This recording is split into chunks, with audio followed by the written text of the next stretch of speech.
வெற்றி வாழ்வு திருச்சபையினுடைய காலை ஆராதனைக்கு வந்திருக்கிற உங்கள் யாவரையும் நம்முடைய ஆண்டவரும் இரட்சகருமாகிய இயேசு கிறிஸ்துவின் நாமத்தினாலே வாழ்த்தி வரவேற்கிறேன். நம்ம ஒரு சில வாரங்களுக்கு முன்பாக தேவனுடைய அன்பு, காட்ஸ் லவ் என்று ஒரு குறுந்தொடரை ஆரம்பித்து இருக்கிறோம். ஒரு வேத பகுதியை நான் வாசிக்கிறேன் உங்களுக்காக. 1 யோவான் 4ஆம் அதிகாரம் 7ஆம் வசனத்திலிருந்து நான் 10ஆம் வசனம் வரைக்கும் வாசிக்கிறேன். 1 யோவான் 4ஆம் அதிகாரம் 7ஆம் வசனத்திலிருந்து 10ஆம் வசனம் வரைக்கும் வாசிக்கிறேன். பிரியமானவர்களே, ஒருவரில் ஒருவர் அன்பாய் இருக்க கடவோம், ஏனெனில் அன்பு தேவனால் உண்டாயிருக்கிறது. அன்புள்ள எவனும் தேவனால் பிறந்து அவரை அறிந்திருக்கிறான். அன்பில்லாதவன் தேவனை அறியான், தேவன் அன்பாகவே இருக்கிறார். தம்முடைய ஒரே பேரான குமாரனாலே நாம் பிழைக்கும்படிக்கு தேவன் அவரை இவ்வுலகத்தில் அனுப்பினதினால் தேவன் நம்மேல் வைத்த அன்பு வெளிப்பட்டது. நாம் தேவனிடத்தில் அன்பு கூர்ந்ததினால் அல்ல, அவர் நம்மிடத்தில் அன்பு கூர்ந்து நம்முடைய பாவங்களை நிவிர்த்தி செய்கிற கிருபாதார பலியாக தம்முடைய குமாரனை அனுப்பினாலே அன்பு உண்டாயிருக்கிறது. ஆமென். பிரியமானவர்களே, இந்த அன்பு தேவனுடைய அன்பு. தேவன் நம்மிடத்தில் அன்பாய் இருக்கிறார். நம்ம எல்லாரும் விசுவாசிக்கிறோம், தேவன் அன்பா இருக்கிறார்னு விசுவாசிக்கிறோம். ஆனால் அவர் ஏமால அன்பா இருக்கிறார்னு விசுவாசிக்கிறோமோ அதுதான் இங்கே ரொம்ப முக்கியமானது. தேவன் நம்மள கோபமாக இருக்கிறாருன்னா அதை சுலபமாக நம்புகிறோம். ஆமாம், என் மேலே கோபமாக இருக்கிறதுக்கு நிறைய வாய்ப்புகள் இருக்குது. ஏன்னா நான் அந்த தப்பு பண்ணியிருக்கேன், இந்த தப்பு பண்ணியிருக்கேன், இங்கே கீழ்ப்படியாமல் இருந்திருக்கேன், மோசமான வாழ்க்கை வாழ்ந்திருக்கிறேன். ஆகவே தேவன் என் மேலே கோபமாக இருக்கிறாருன்னா அதை விசுவாசிக்க நம்மளால் முடிகிறது. ஆனால் தேவன் என் மேலே அன்பாக இருக்கிறார் என்பதை விசுவாசிக்கிறது விசுவாசிகளுக்கு கொஞ்சம் கஷ்டமாக இருக்குது.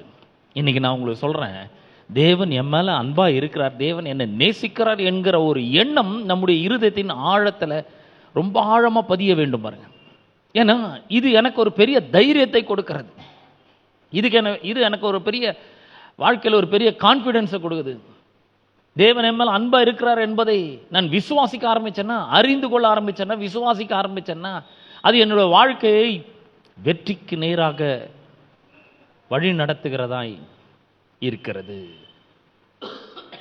ஆகவே தேவன் நம்ம மேல அன்பா இருக்கிறார் என்பதை நாம் ரொம்ப ஆழமாக விசுவாசிக்கிறவர்களாக இருக்க வேண்டும். இப்ப நான் பேசி கொண்டிருக்கிறது அன்பு நம்ம இந்த உலகத்தில் சொல்றோம் பாருங்க. ஐ லவ் யூ நிறைய பேர் சொல்றாங்க. அந்த அன்பு சொல்ல, ஐ லவ் யூ அன்பை சொல்லல நான். அது மனுஷீகமான அன்பு.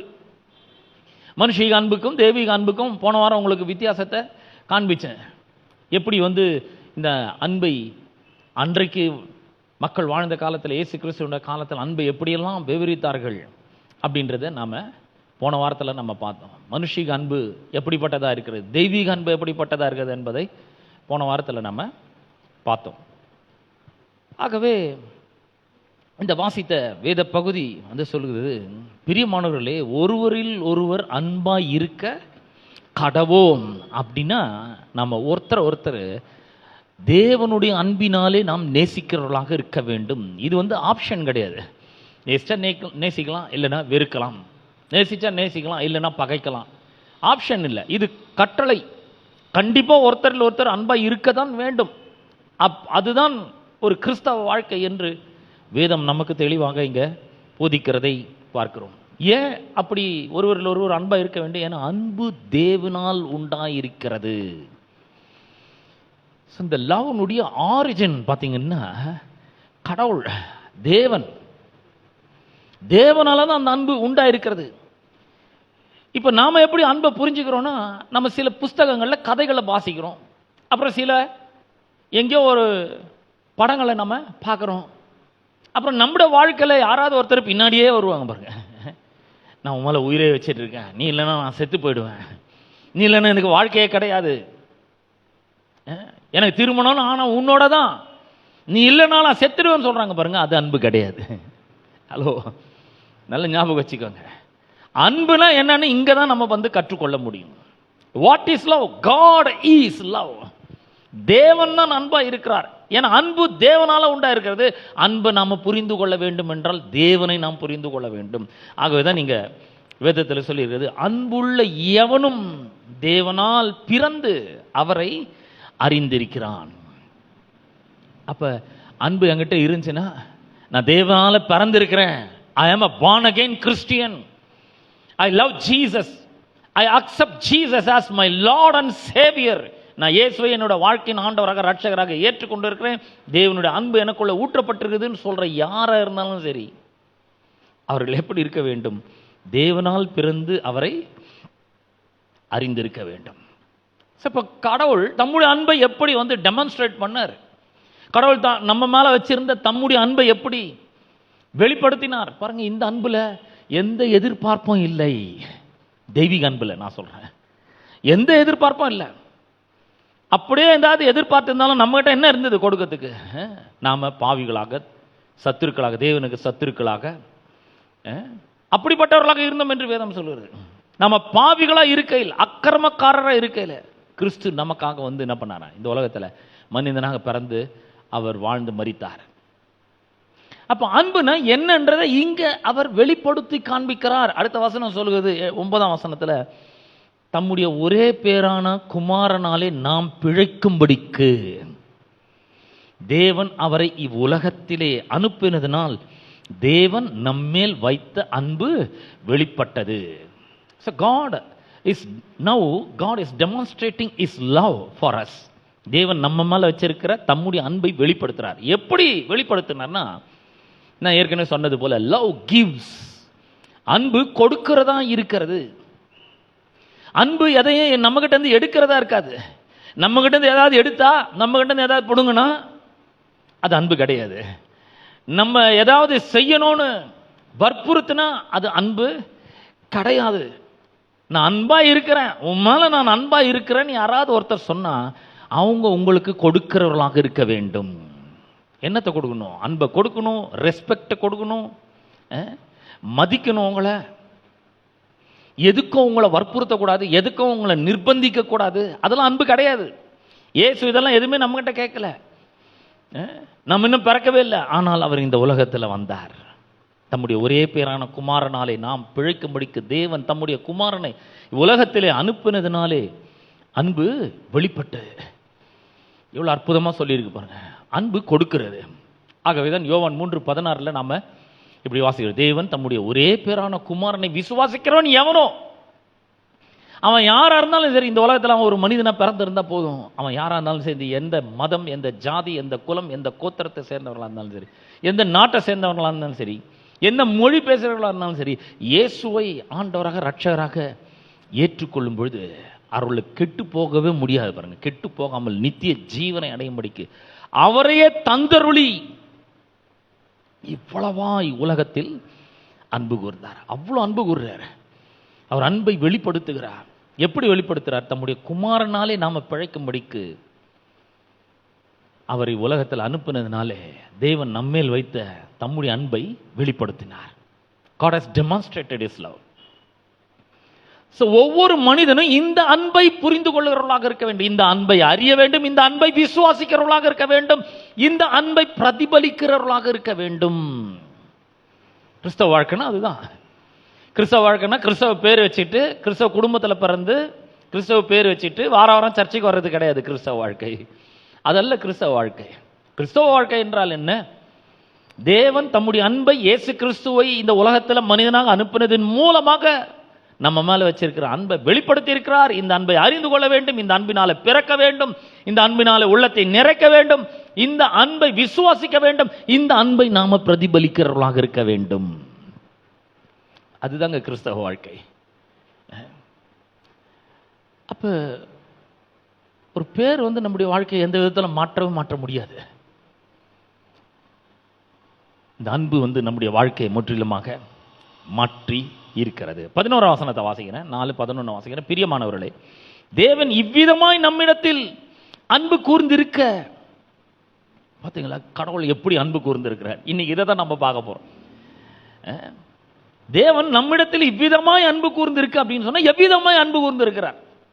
அவர் என்ன பண்ணியிருக்கிறார்? நம்ம மேல அன்பா இருந்தது மூலமாக அவர் என்ன பண்ணி இருக்கிறாரு என்பதை தான் இன்றைக்கு நாம பார்க்க போகிறோம். ஏன்னா இதுதான் பேஸ். இது அடிப்படையில் தான் மற்றவர்கள் மேல நாம அதே அன்பை காண்பிக்க போகிறோம். 11ஆம் வசனத்தை திரும்ப வாசிக்கிறேன். பிரியமானவர்களே, தேவன் இவ்விதமாய் நம்மிடத்தில் அன்பு கூர்ந்திருக்க நாமும் ஒருவரிடத்தில் ஒருவர் அன்பு கூற கடனாளிகளா இருக்கிறோம். We ought to love one another because God showed his love. God has demonstrated his love for us. நம்ம மேல அவ்வளவு அன்பு கூர்ந்திருக்கிறார். எவ்வளவு அன்பு கூர்ந்திருக்கிறார்? எவ்வளவு அன்பு கூர்ந்திருக்கிறார்னா, அவர் நம்ம மேல அன்பு கூர்ந்ததுனால நம்முடைய பாவங்கள் அனைத்தையும் அவர் மன்னித்திருக்கிறார். அவர் மன்னிச்சிருக்கிறார் பாருங்க. அதுல அவருடைய அன்பு ரொம்ப ஆழமாக விளங்குகிறது. ரொம்ப ஆழமாக இந்த அன்பை நாம புரிந்து கொள்ள முடியும். அற்புதமான ஒரு அன்பு இது. இது மாதிரி அன்பை எங்கேயுமே நாம பார்க்கவே முடியாது. அப்படிப்பட்ட ஒரு அன்புனால அவர் நம்மை நேசித்திருக்கிறார். நம்ம வேத புஸ்தகத்தில் வாசிக்கிறோம். ஒரு முறை இயேசு ஒரு வீட்டுக்குள்ளே பிரவேசித்து அவர் என்ன பண்ணுறாருன்னா, அவர் சாப்பிட்றதுக்காக உட்காந்துட்டு இருக்கிறார். அப்படி சாப்பிட்றதுக்காக உட்காந்துட்டு இருக்கும் பொழுது ஒரு அம்மா வராங்க. ஒரு அம்மா வந்து இயேசுவனுடைய பாதத்தை கண்ணீர்னால கழுவி தங்களுடைய தலை மயிரினால் என்ன பண்ணுறாங்க, அதை துடைக்கிறார்கள். இது ஒரு பெரிய ஒரு இது வந்து அந்த அளவுக்கு ஒரு பெரிய முக்கியத்துவம் இல்லாத ஒரு சம்பவம் போல தெரியுது நமக்கு. என்ன, ஒரு அம்மா வந்து இயேசுவினுடைய பாதத்தில் உட்காந்து அவருடைய பாதத்தை கண்ணீரினால் கழுவி அதுக்கப்புறம் என்ன பண்ணுறாங்க, தலை மயிரினால துடைக்கிறார்கள். கூட உட்காந்து சாப்பிட்டுருந்தாங்க பார்த்தீங்களா. அவங்களாம் யோசிக்கிறாங்க, ஏங்க இவர் வந்து கடவுள் இடத்துல வந்திருந்தா, இவர் ஒருவேளை தீர்க்கதரிசியாக இருப்பாருன்னா இந்த அம்மா யாரு, இந்த அம்மா எப்படிப்பட்டவங்கன்றத இந்நேரம் அவர் அறிஞ்சிருப்பாரு அப்படி எல்லாம் யோசிக்கிறாங்க. அப்படி யோசிக்கும் பொழுது இயேசு அந்த வீட்டுக்கு கூப்பிட்டான் பாருங்க. அவனை கூப்பிட்டு கேட்குறாரு, இங்க வாங்க, நான் உள்ளே வந்தேனே, என் காலை கழுவுறதுக்கு தண்ணி கொடுத்தியா, தலைக்கு எண்ணெய் வச்சுட்டு கொடுத்தியா, இதெல்லாம் பாருங்க. ஒரு விருந்தாளியை நம்ம வீட்டுக்கு அழைக்கும் போது இதெல்லாம் செய்யணும். என்னை துடைக்கிறதுக்கு டவல் கொடுத்தியா, எதுவுமே கொடுக்கல. ஆனால் இந்த அம்மா பார்த்தீங்கன்னா இவ்வளோ காரியங்களை அவர்கள் செய்கிறார்கள். பாதத்தை கண்ணீரினால் கழுவி அதை தலைமயிரினால துடைக்கிறார்கள் அப்படின்னு சொல்லிட்டு அவர் சொல்றாரு, எங்கெல்லாம் என்னை பற்றி நான் பிரசங்கிக்கப்படுது அங்கெல்லாம் இந்த அம்மா செஞ்சதை பற்றியும் அங்கே அறிவிக்கப்படும் அப்படின்றார். அப்போ இதுலேருந்து இதை வந்து விளங்கிக்கவே முடியல அவங்களால. உடனே ஒரு உதாரணத்தை சொல்கிறார். சரிங்க, ஒருத்தன் வந்து ஒரு ராஜாவுக்கு வந்து 2 பேர் கடன் பட்டிருந்தாங்க. ஒருத்தன் வந்து 50 தாலந்து கடன் பட்டிருந்தான், இன்னொருத்தன் 500 தாலந்து கடன் பட்டிருந்தான். இந்த ராஜா கூப்பிட்டு 2 பேருக்கும் மன்னிச்சிட்டான். 2 பேரும் நீ இனிமேல் என்ன பண்ண தேவையில்லை, இந்த கடனை நீ கொடுக்க தேவையில்லை, இந்த பணத்தை எனக்கு தர வேண்டிய பணத்தை நீ தர தேவையில்லை அப்படின்னு சொல்றான். அப்படின்னா இந்த 2 பேர்ல யார் இந்த ராஜா மேல ரொம்ப அன்பா இருப்பான் அப்படின்னு சொல்லி அவர் கேட்டார் பாருங்க. உடனே இவங்க இந்த மாதிரிலாம் ஒரு கேள்வி கேட்டால் டக்குன்னு பதில் சொல்லுவாங்க. உடனே அவங்க சொல்றாங்க, எவனுக்கு அதிகமாய் மன்னிக்கப்பட்டதோ அவன் தான் அவனிடத்தில் அதிகமாய் அன்பு கூறுவான். அப்ப அவர் சொல்றாரு, நீ கரெக்டா சொன்ன, இந்த அம்மாக்கு அதிகமாக மன்னிக்கப்பட்டிருக்கிறது. இந்த அம்மா உளையான சேற்றில் பாவத்தில் வாழ்ந்து கொண்டிருந்தார்கள், இந்த பாவத்தை எல்லாம் நான் மன்னிச்சிருக்கேன், ஆகவே இவர்கள் அதிகமாக அன்பு கூறுகிறார்கள். பாருங்க, தேவன் நம்ம மேல அன்பு கூர்ந்து நம்முடைய பாவங்களை எல்லாம் அவர் என்ன பண்ணியிருக்கிறாரு, அவருடைய ரத்தத்தினாலே கழுவி சுத்தமாக்கி இருக்கிறார், மன்னிச்சிருக்கிறார். இந்த மன்னிப்பு ரொம்ப ரொம்ப பெருசு. நாம ரொம்ப சாதாரணமா நினைக்கிறோம். நம்ம என்ன பண்றோம், நேரம் வரும், இங்க வந்து திருச்சபையில் வந்து சத்தியத்தை கேட்டு, ஆண்டவரே நான் ஒரு பாவி என்று ஏற்றுக்கொள்றேன், நான் பாவிதான், நான் ரட்சிக்கப்படணும், எனக்கு கடவுளுடைய அன்பு தேவை, இயேசு என்னோட வாழ்க்கையில வரணும் அப்படின்னு சொல்லி என்னை மன்னிங்க அப்படின்னு சொல்லிட்டா அவர் மன்னிச்சிடுறாரு. இது நமக்கு ரொம்ப லேசா தெரியுது. ஆனா இயேசு கிறிஸ்து மூலமாக தேவன், பிதாவாகிய தேவன் மனி வர்க்கத்தினுடைய பாவத்தை மன்னிக்கணும்னா அவர் என்ன பண்றாரு பாருங்க. 1 யோவான் 4ஆம் அதிகாரத்தில் 1 யோவான் 4ஆம் அதிகாரத்தில் 10ஆம் வசனத்தை வாசிக்கிறேன். நாம் தேவனிடத்தில் அன்பு கூர்ந்ததினால் அல்ல, அவர் நம்மிடத்தில் அன்பு கூர்ந்து நம்முடைய பாவங்களை நிவிர்த்தி செய்கிற கிருபாதார பலியாக தம்முடைய குமாரனை அனுப்பினதுனாலே அன்பு உண்டாயிருக்கிறது. நம்ம மேல அவர் அவ்வளோ அன்பு வச்சுட்டாரு. அதனால என்ன பண்றாரு, நம்முடைய பாவங்களை நிவிர்த்தி செய்யணும் அப்படின்னு அவர் முடிவு பண்றாரு. இந்த பாவங்களை மன்னிக்கணும், இந்த பாவத்தை நிவர்த்தி செய்யணும்.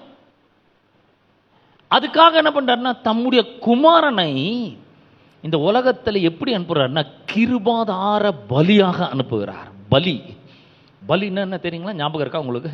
நம்ம பலி அப்படின்னு சொல்லும்போது என்ன பண்றோம்? ஒரு ஆட்டை வெட்டுறாங்க, வெட்டி பலி கொடுக்குறாங்க. ஒரு கோழியை வெட்டி பலி கொடுக்குறாங்க. எருதை வெட்டி பலி கொடுக்குறாங்க. ரத்தத்தை சிந்த விடுறாங்க. அதாங்க பலி. ஆனா இவர் எப்படிப்பட்ட பலியாக ஒப்பு கொடுக்கப்பட்டார்னா கிருபாதார பலியாக. எதுக்காக? நம்முடைய பாவங்களை நிவர்த்தி செய்கிற கிருபாதார பலியாக அவரை ஒப்பு கொடுத்தார். என்னங்க இந்த பாவத்தை போக்குறதுக்கு வேற எதுவும் வழி இல்லையா? எங்கேயாவது போய் ஒரு நதியில முங்கி ஏஞ்சா இந்த பாவம் போகாதா? போகாது. பாவம் அப்பேற்பட்ட ஒரு கரையை மனிதனுடைய வாழ்க்கையில ஏற்படுத்தி இருக்கிறது. பாவம் மிகப்பெரிய விளைவுகளை மனிதனுடைய வாழ்க்கையில ஏற்படுத்தி இருக்கிறது. எப்படிப்பட்ட விளைவுகள்? சும்மா சாம்பிளுக்கு ஒன்று நான் உங்களுக்கு சொல்ல விரும்புகிறேன். இந்த பாவம் உள்ள நுழைஞ்ச உடனே இந்த மனிதனுடைய சுபாவம், மனிதன் எப்படிப்பட்டவனாக மாறிவிட்டான் என்பதை உங்களுக்கு நான் காண்பிக்க விரும்புகிறேன். ரோமருக்கு நிருபம் 1ஆம் அதிகாரத்தில் ஒரு சில வசனங்களை வாசிக்கிறேன். 18ஆம் வசனத்திலிருந்து வாசிக்கிறேன். சத்தியத்தை அநியாயத்தினாலே அடக்கி வைக்கிற அம்மனுஷருடைய எல்லா அவபக்திக்கும் விரோதமாக தேவ கோபம் வானத்திலிருந்து வெளிப்படுத்தப்பட்டு இருக்கிறது. என்ன பண்றாங்களா? மனிதர்கள் சத்தியத்தை அநியாயத்தினால் அடக்கி வைக்கிறார்கள்.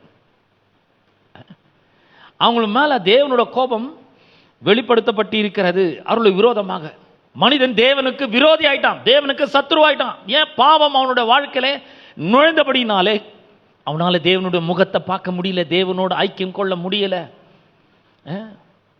தேவனுக்கு விருப்பமா இருக்கு இந்த மனுஷனை சேர்த்துக்கிறதுக்கு, ஆனா தேவனால முடியல. என்ன மாதிரி ஒரு இந்த பாவத்தை நிவர்த்தி செஞ்சா மட்டும்தான் அவனை தன்னோடு சேர்த்து கொள்ள முடியும். அப்ப இங்க பார்க்கிறோம், கடவுளுக்கு சத்ருவாயிட்டான். இந்த வசனம் சொல்லுது. 2வது வசனம் பாருங்க, அதாவது 19ஆம் வசனத்தை வாசிக்கிறேன். தேவனை குறித்து அறியப்படுவது அவர்களுக்குள்ளே வெளிப்பட்டு இருக்கிறது. கடவுள் யாரு அப்படின்றது அவங்களுக்குள்ளே தெரியும். உள்ள ஒரு பெரிய மெக்கானிசம் வச்சிருக்கிறாரு. கடவுள்னா யாருன்னு எனக்கு தெரியாதுங்க, அவர் எனக்கு முன்ன பின்ன பார்த்ததே கிடையாது, நான் தெரியவே தெரியாது எனக்கு அப்படின்னு சொல்லவும் முடியாது. ஏன்னா அவங்களுக்கு உள்ள வெளிப்பட்டு இருக்கிறது. வெளியே அவன் என்ன வேணும் நடிக்கலாம், எனக்கு தெரியவே தெரியாது, எனக்கு அவர் யாருன்னே தெரியாது, அவர் அறியவே இல்லை, யாருமே எனக்கு சொல்லவே இல்லை அப்படின்னு சொல்லலாம். ஆனால் அவனுக்கு உள்ளவே வெளிப்படுத்தப்பட்டு இருக்கிறது. தேவனை குறித்து அறியப்படுவது அவர்களுக்கு உள்ள வெளிப்படுத்தப்பட்டு இருக்கிறது. யார் வெளிப்படுத்திருக்குது? அந்த வசனமே சொல்லுது, தேவனே அதை அவர்களுக்கு வெளிப்படுத்தி இருக்கிறார். என்னங்க இது? கடவுள் ஏற்கனவே கடவுள்னு ஒருத்தர் இருக்கிறார், அவர் ரொம்ப நல்லவர் என்பதை மனிதனுக்கு உள்ள வச்சிருக்கிறார். எப்படி வச்சிருக்கிறார்னா, இப்போ நான் சொல்றேன், இப்போ ஒரு குடும்பம் இருக்கு, கடவுள் யாருன்னே தெரியல, கடவுளை அறியாதவர்கள். அந்த குடும்பத்தில் பார்த்தீங்கன்னா மனைவி இருக்காங்க. இந்த கணவன் மனைவியை நேசிக்கிறாரு. இவங்க 2 பேருக்கும் ஒரு பிள்ளை பிறக்குது. இந்த பிள்ளை மேல அலாதி அன்பு வைக்கிறாரு. இந்த பிள்ளை இன்னும் பிறக்கவே இல்லை. பிறக்கிறதுக்கு முன்னாடியே யோசிக்கிறார், என்ன பேர் வைக்கலாம், ஒருவேளை பையன் பிறந்தா என்ன வைக்கலாம், பொண்ணு பிறந்தா என்ன வைக்கலாம், என்ன ட்ரெஸ் வாங்கி வைக்கிறது, ஒருவேளை பொண்ணா பிறந்துச்சுன்னு என்ன பண்றது, பையனா பிறந்துச்சுன்னு என்ன பண்றது, எனக்கு தெரியாது. அதனால என்ன பண்றோம், சரி 2 ட்ரெஸ்ஸுமே வாங்கி வைக்கலாம். அப்படி வாங்கி வைக்கிறாங்க. அதுக்கப்புறம் பிறந்த உடனே அதுக்கு ஏதாவது ஒரு நகையை போடணும், நம்ம நல்ல ட்ரெஸ்ஸை போடணும், இதெல்லாம் யோசிக்கிறாங்க பாருங்க. அதுக்கப்புறம் பார்த்தீங்கன்னா இந்த பிள்ளை பிறக்குது, பிறந்த உடனே அதுக்கு என்னென்னமோ செய்கிறாங்க. இவங்களுடைய வசதிகள்லாம் கூட குறைச்சிக்கிறாங்க. பிள்ளைய பார்க்கணுமே, பிள்ளைக்கு வேண்டியதெல்லாம் செய்யணுமே. அதுக்கப்புறம் பார்க்குறாங்க, இந்த பிள்ளை இப்போ தான் பிறந்திருக்குது, எந்த ஸ்கூலில் சேர்க்கலாம், எனக்கு கடகடன்னு வளர்ந்துடும், எந்த ஸ்கூலில் சேர்க்கலாம், எந்த ஸ்கூலில் அட்மிஷன் வாங்கலாம், இந்த பிள்ளையை நல்லா படிக்க வைக்கணுமே. இந்த பிள்ளைக்காக உடனே என்ன பண்ணணும், பிறந்துச்சு உடனே என்ன பண்ணணும், ஒரு ஆர்டி ஓப்பன் பண்ணணும், ஒரு சேவிங்ஸ் டெபாசிட்டை பண்ணணும், ஏதாவது ஒன்று பண்ணணும். நான் கேட்குறேன், இதெல்லாம் எப்படி உங்களுக்கு தெரியும்? எப்படி இந்த அன்பு உங்களுக்குள்ள வந்தது? எப்படி பிள்ளையை நேசிக்க வேண்டும் என்ற ஒரு உணர்வு எப்படி உங்களுக்குள்ள வருது? கடவுள் தம்முடைய குமாரனாகிய இயேசு கிறிஸ்துவை நேசிக்கிறாருங்க. கடவுள் மனிதனை நேசிக்கிறாரு. கடவுள் அன்பின் ஒட்டுமொத்த உருவமா இருக்கிறாரு. ஒரு சாம்பிளை உள்ள வச்சிருக்கிறாரு. கடவுள்னா யாருன்னு அவங்களுக்குள்ள வெளிப்படுத்தப்பட்டிருக்குது. யார் வெளிப்படுத்துகிறது? தேவனே வெளிப்படுத்தி இருக்கிறார். சரிங்க, உள்ள இருக்கிறத அந்த அளவுக்கு தெரியலையா?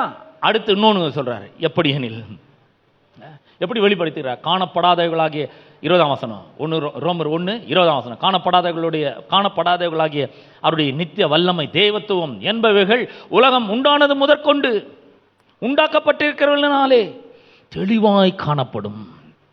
சரி, உள்ள அவனுக்குள்ள எதுவும் செயல்படல. சரி, வெளியே பார்க்குறான். வெளியே பார்க்கறது இவ்வளோ பெரிய வானம் இருக்கு, அப்புறம் இவ்வளோ பெரிய பூமி இருக்குது, இவ்வளோ பெரிய சமுத்திரம் இருக்குது, இதெல்லாம் யார் செஞ்சிருக்க முடியும்? எல்லாம் சொல்கிறாங்க தன்னால் வந்துட்டு. அது எப்படி வரும்?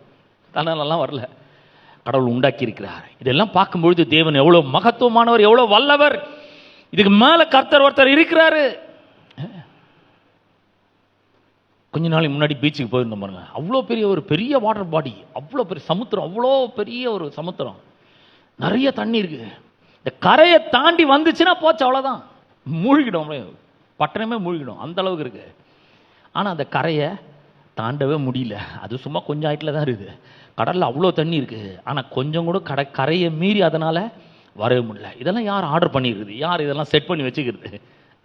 வேதம் சொல்லுது, கர்த்தர் அதை செட் பண்ணி வச்சுக்கிறார். இந்த மட்டில் இரு, இது மீறி வராத, கரையை மீறி நீ வரக்கூடாதுன்னு சொல்லி வச்சுக்கிறார். அப்போ இந்த காணப்படாதவர்களாகிய அவருடைய தேவத்துவம், அவருடைய வல்லமை, நித்திய வல்லமை, தேவத்துவம், இதெல்லாம் உண்டாக்கப்பட்டிருக்கிறதுனாலே உலகம் உண்டானது முதற்கொண்டு தெளிவாய் காணப்படும். அவர்கள் போக்கு சொல்றதுக்கு இடமில்லை. எனக்கு தெரியாதும்மா, ஏன்னா எனக்கு அவரை யாருன்னே தெரியாதுன்னா சொல்லவே முடியாது. கடவுள் அவங்களுக்கு வெளிப்படுத்தி இருக்கிற, ஏதோ ஒரு விதத்தில் வெளிப்படுத்தி இருக்கிறார். அப்ப ஏன் இவன் உணரல? ஏன் இவன் அதை அந்த கடவுளை அறியாமல் இருக்கிறான்? பாருங்க, அவர்கள் 21ஆம் வசனத்தில் சொல்லுது, அவர்கள் தேவனை அறிந்தும், they knew who God is. தேவனை யாருன்னு அவங்களுக்கு தெரியும். தேவனை அவர்கள் அறிந்தும் அவரை தேவன் என்று மகிமைப்படுத்தாமலும் ஸ்தோத்தரியாமலும் இருந்து தங்களுடைய சிந்தனையினாலே வீணரானார்கள். உணர்வில்லாத அவர்களுடைய இருதயம் இருள் அடைந்தது. பாவம் எப்படிப்பட்ட ஒரு வேலையை பண்ணியிருக்கு பாருங்க. கடவுள் யாருன்னு எல்லாருக்கும் தெரியும், கடவுள் வெளிப்படுத்தியிருக்கார், உள்ள ஒரு மெக்கானிசத்தை வச்சுக்கிறார், வெளியே இவ்வளோ காரியங்கள் இருக்கு, ரொம்ப சுலபமாக கண்டுபிடிச்சிடலாம் கடவுள் யாருன்னு. ஆனால் அவனுக்கு தெரியல. அவன் உள்ளானவத்தில் தெரியுது, ஆனால் அதுக்கு ரெஸ்பாண்ட் பண்ண முடியல. அவர் தான் தேவன்னு தெரியுது, அவரை மகிமைப்படுத்த முடியல, அவரை ஸ்தோத்தரிக்க முடியல.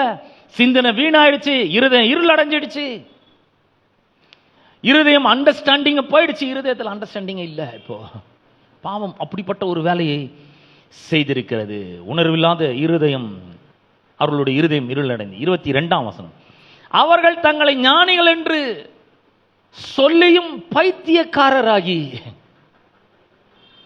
தங்களை தாங்களே ஞானிகள் நினைக்கிறாங்க, ஆனா உண்மையில அவங்க ஞானிகள் இல்லை. யாரு? பைத்தியக்காரர்களா இருக்கிறாங்க. ஆனா அவங்கள தாங்களே ஞானிகள் சொல்லிக்கிறாங்க. ஏன் அப்படி சொல்றாரு?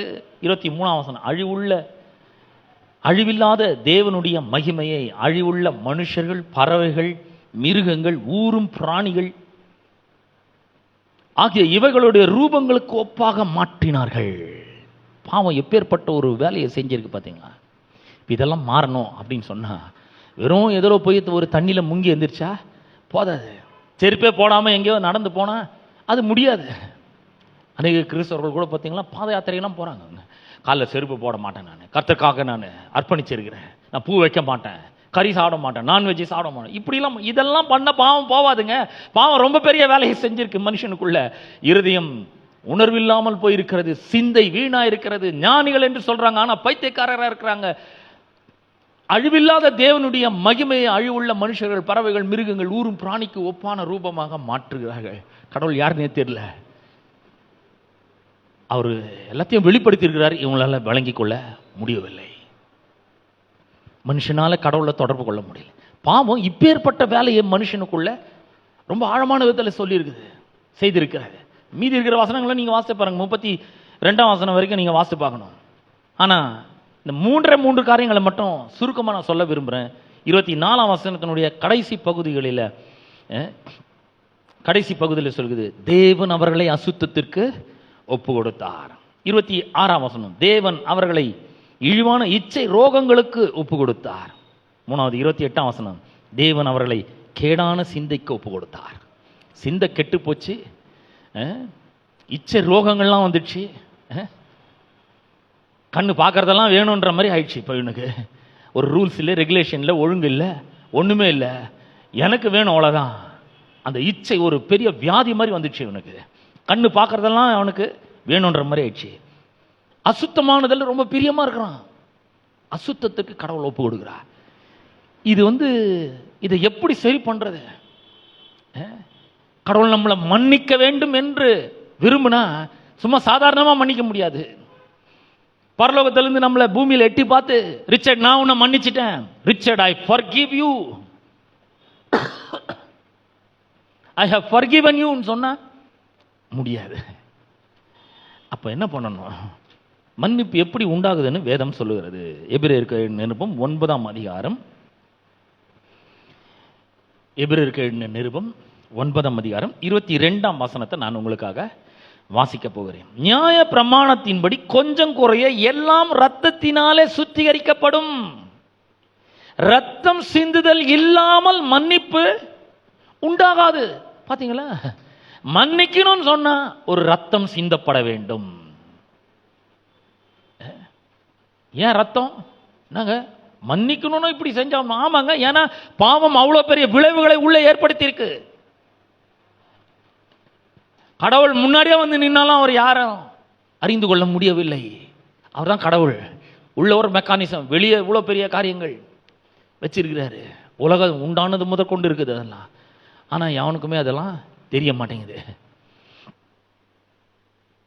அவ்வளோ பெரிய பாதிப்பை பாவம் ஏற்படுத்தி இருக்கிறனால இப்ப அந்த பாவத்தை மன்னிக்கணும்னு சொன்னா சும்மா பேச்சுவாக்கில் அதை மன்னிக்க முடியாது. ரத்தம் சிந்துதல் இல்லாமல் மன்னிப்பு உண்டாகாது. சரி, இப்ப யார் ரத்தம் சிந்துறது? ஒரு மனுஷனுக்காக இன்னொரு மனுஷன் ரத்தம் சிந்தினா அந்த பாவம் நிவர்த்தி செய்யப்படும் முடியாது. ஏன்னா எல்லாரும் பாவம் செய்து தேவ மகிமை அற்றவர்கள் ஆனார்கள். ரோமர் 3:23 நாம் வாசிக்கிறோம். சரி, மிருகத்தினுடைய ரத்தம் அதெல்லாம் ஒன்றும் பண்ண முடியாது. ஏன்னா இந்த எபிரேயர் 9ஆம் அதிகாரம் 12ஆம் வசனத்திலிருந்து நான் வாசிக்கிறேன். எபிரேயர் 9ஆம் அதிகாரம் 12ஆம் வசனத்தை வாசிக்கிறேன். வெள்ளாட்டுக்கடா, இளங்காளை இவைகளுடைய ரத்தத்தினாலே அல்ல. நல்லா கவனிங்க. இயேசு வர வரைக்கும் ஆடு, மாடு, இளங்காளை, வெள்ளாட்டுக்கடா இதெல்லாம் அவங்க என்ன பண்ணாங்க? அந்த ரத்தத்தெல்லாம் சீந்தினாங்க. ஓரளவுக்கு இந்த பாவங்களை அது மூடுச்சு. வெள்ளாட்டுக்கடா, இளங்காலை இவைகளுடைய ரத்தத்தினால அல்ல, தம்முடைய சொந்த ரத்தத்தினாலே. நல்லா கவனிங்க, இயேசு கிறிஸ்துவை பத்தி சொல்லியிருக்குங்க. இந்த ஆடு, மாடு இதனுடைய ரத்தம் இல்ல, இயேசு கிறிஸ்துவனுடைய சொந்த ரத்தத்தினாலே ஒரே தரம் மகா பரிசுத்த ஸ்தலத்திலே பிரவேசித்து நித்திய மீட்பை உண்டு பண்ணினார். எவ்வளவு அற்புதமா சொல்லப்பட்டிருக்கு பாருங்க. எந்த ரத்தமும் மனுஷனுடைய பாவத்தை நிவர்த்தி செய்யவே முடியாது. பாவங்களை நிவர்த்தி செய்ய வேண்டும் என்றால் ஒரே ஒரு ரத்தம் கிருபாதார பலியாக ஒப்பு கொடுக்க வேண்டும். அந்த ரத்தம் இயேசு கிறிஸ்துவனுடைய ரத்தம். அந்த ரத்தம் சிந்தப்படும் போது மட்டும்தான் நம்முடைய பாவங்கள் மன்னிக்கப்படும். ஏனென்றால் ரத்தம் சிந்துதல் இல்லாமல் மன்னிப்பு உண்டாகாது. அந்த ரத்தம் அவருடைய ரத்தம் வரணும், இயேசு கிறிஸ்துவனுடைய ரத்தம் வரணும். அந்த தூய்மையான ரத்தம் சிந்தப்பட வேண்டும். எவ்வளோ சிக்கலாவது பாருங்க. ஆகவேதான் தம்முடைய ஒரே பேரான குமாரனாலே நாம் பிழைக்கும்படிக்கு தேவன் தம்முடைய குமாரனை இந்த உலகத்தில் அனுப்பினார். எதுக்கு? நம்முடைய பாவங்களை எல்லாம் நிவர்த்தி செய்கிற கிருபாதார பலியாக அவரை அனுப்பியிருக்கிறார். இப்படி தாங்க மன்னிக்க முடியும். மன்னிப்புன்றது சாதாரணமாக வரவே முடியாது. இப்போ இன்னைக்கு நாமெல்லாம் நம்முடைய பாவங்கள நம்மை கழுவி இருக்கிறார் ரத்தத்தினால. நம்ம பாவங்கள்லாம் அக்கிரமெல்லாம் மன்னிக்கப்பட்டிருக்கு பாருங்க. இன்னொரு வசனத்தை உங்களுக்கு வாசிக்கிறேன். வெளிப்படுத்தின விசேஷம் 1ஆம் அதிகாரம், வெளிப்படுத்தின விசேஷம் 1ஆம் அதிகாரம் 6ஆம் வசனத்தை உங்களுக்காக நான் வாசிக்கிறேன். வெளிப்படுத்தல் 1:6 வாசிக்கிறேன். நம்மிடத்தில் அன்பு கூர்ந்து, நல்லா கவனிங்க, நம்மிடத்தில் அன்பு கூர்ந்து தமது ரத்தத்தினாலே, இந்த அன்பு கூறுறதுக்கு பக்கத்திலே ரத்தம் வந்துடுதாங்க. நம்மிடத்தில் அன்பு கூர்ந்து தம்முடைய ரத்தத்தினாலே நம்முடைய பாவங்களற நம்மை கழுவி, இந்த பாவத்தை கழுவுறதுக்கு வேற எந்த ரத்தமும் முடியாதுங்க.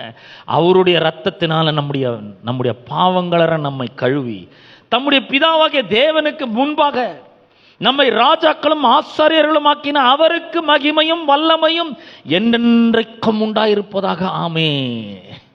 ஹலோ, அவர் நம்மிடத்தில் அன்பு கூர்ந்திருக்கிறார். ஆமா, அன்பு கூர்ந்திருக்கிறார். எப்படி எனக்கு தெரியும்? பிதா அவர்களுடைய குமாரனை அனுப்பியிருக்கிறாரு.